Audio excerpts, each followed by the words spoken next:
Welcome back to South Africa tonight. Now, according to a recent Interpol report, South Africa is at the top of Africa in terms of cyber threats and ranks third worldwide. This is concerning, and the Southern African Fraud Prevention Services says there's been a rise in fraudulent activities, with criminals now targeting banking apps to loot victims' bank accounts. So for more on this, we're now joined by the non-profit CEO, Manie van Schalkwyk.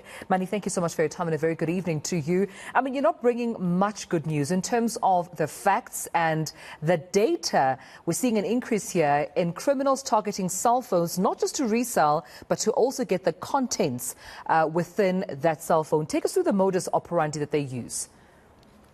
Yeah, good evening and thank you for inviting me. Definitely we see an increase in people's phones becoming a target, not necessarily for resale value because that can be blocked very quickly, but definitely to access private information, number one, and number two, to get into bank apps.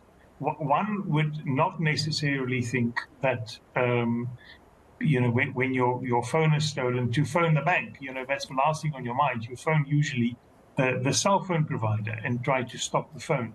My advice to consumers is definitely to phone your bank first, so that the handset can be disconnected from the app and therefore your banking information, and thereafter you can phone the cell phone provider to try to block the phone.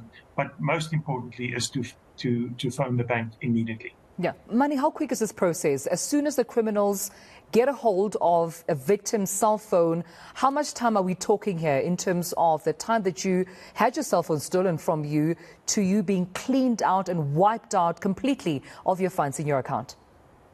Yeah, it's difficult to say. It really depends how clever they are.